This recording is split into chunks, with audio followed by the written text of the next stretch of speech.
Julián, hoy hablar de antisemitismo, anti-Israel, antisionismo y hasta negación del holocausto. ¿Es lo mismo? ¿Funciona igual? ¿Buscan el mismo objetivo? Bueno, para mí la negación del holocausto y el antisionismo son dos formas, dos expresiones modernas del antisemitismo. No funcionan igual, operan de manera diferente, no son lo mismo, pero sí integran el nuevo componente de la amenaza antijudía moderna. El antisemitismo tradicional no tenía estas formas, tenía otras acusaciones descabelladas, de distinto tipo. Mataron al Mesías cristiano, contaminan los pozos de agua de la Europa y un montón de cosas así. Hoy en día la acusación es Israel es nazi, Israel es apartheid, o el holocausto no existió, que es una manera de agarrar un hecho trágico de la historia judía y lanzarlo contra los judíos. Esto es lo que creo. Hoy justamente se conmemoró el 75 aniversario de la salida de Auschwitz, un evento muy importante en muchos sentidos. Primero porque hubo N cantidad de líderes en Israel, en Jerusalén, que es importante, sí, pernoctaron ahí, todo muy tranquilo, todo muy bien, o sea, por decirlo, porque mucha gente tenía miedo de que sucediera, pero además estuvieron líderes del nivel de presidente de Rusia y vicepresidente de Estados Unidos, además del rey de España, etcétera, etcétera. ¿Cuál es la importancia de que se reúnan en un evento en donde se va a hablar de antisemitismo y de holocausto y reconocerlo de alguna manera por estas naciones? Es muy, muy importante el evento, coincido con lo que planteas. Primeramente porque es una potencia la lucha contra el antisemitismo y la negación del holocausto gigantesca, a escala global, con los principales referentes del mundo. De manera que eso solo ya marca, los expulsa hacia los márgenes a los negadores del holocausto. Porque está todo el mundo entero validando el hecho. Lo cual es lógico, pero bueno, el fenómeno es tan irracional que requiere este tipo de medicina.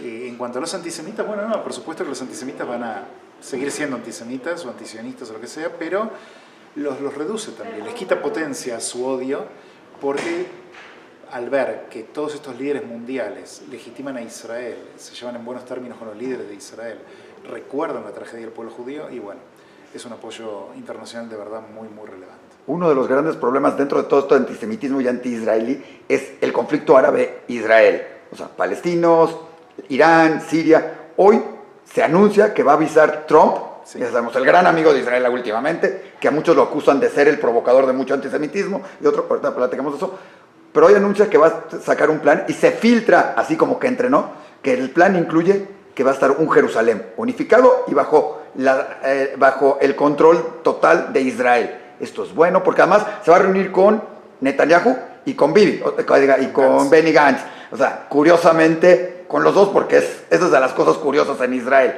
¿Cómo lo ves tú? ¿Es bueno? ¿Es malo? ¿Puede provocar otros problemas?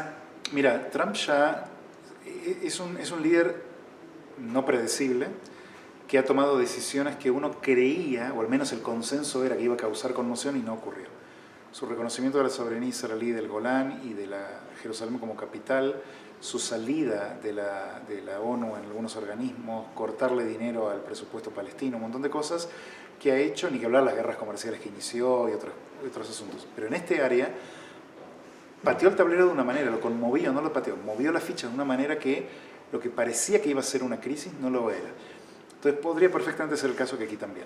Una vez más nos encontramos con una situación en la que lo que hoy alarma puede que no lo sea en el hecho. De cualquier manera, como correctamente decís, estamos lidiando con una filtración, no con el plan. Todavía no fue presentado. Cuando se conozca el contenido de ese documento lo vamos a poder analizar bien.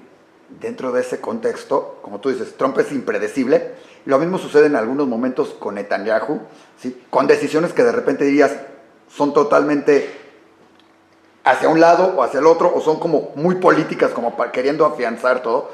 La pregunta es, ¿todo mundo en el mundo judío tiene que celebrar cualquier decisión en favor de Israel o cualquier decisión que toma, en su caso, el primer ministro y considerarla como buena en todos lados y en todo sentido? No, de ninguna manera. Yo creo que, primeramente, la sociedad israelí no hace eso nunca.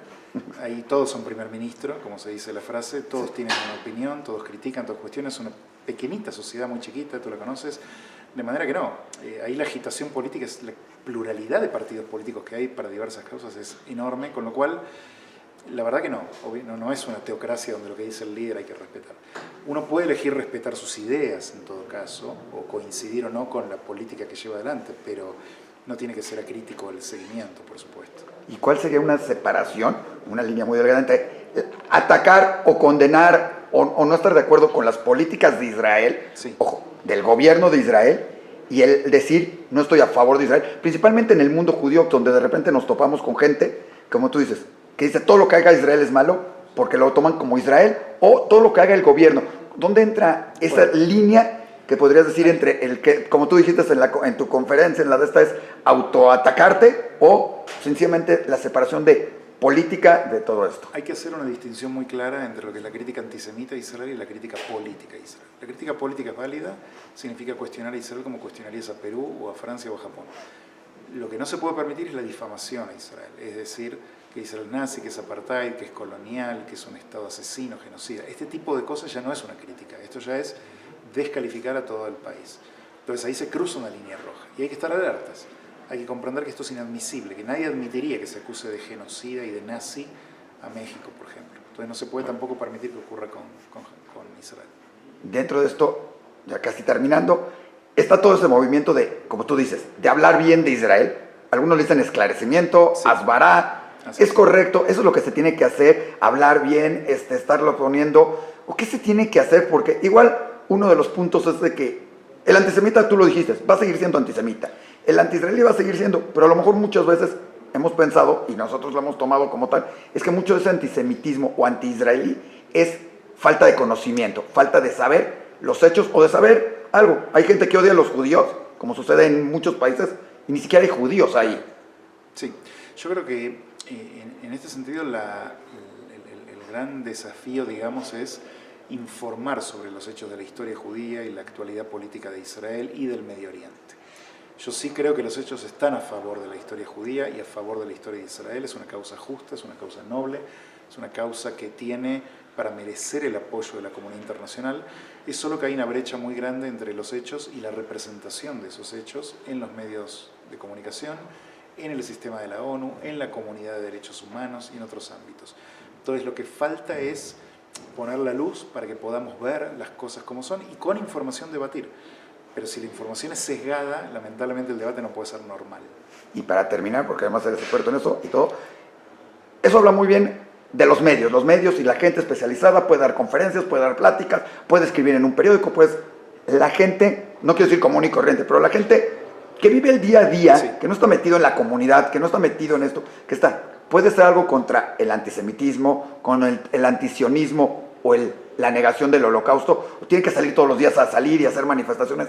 ¿Qué tendría que hacer para que esto disminuya o se conozca o se pueda evitar? Primeramente estar informado y ser menos subjetivo en la pasión propia, ¿no? Porque, por ejemplo, yo no conozco mucho la historia del conflicto de Inglaterra con Irlanda del Norte.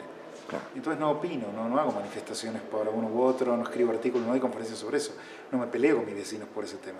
Entonces, le diría, bajen un cambio, infórmense, conozcan, aprendan de la historia, no se dejen seducir por toda esta corriente antisionista, romántica, de izquierdas, porque la verdad que la alianza de la izquierda con el fundamentalismo islámico es incomprensible, ¿no? Claro. Entonces, primero eso, no dejarse llevar por la corriente del momento en el ámbito que uno vive, dar un paso atrás y decir, bueno, vamos a educarnos, vamos a aprender, vamos a tener la mente abierta a otras opiniones y a partir de ahí formar la propia.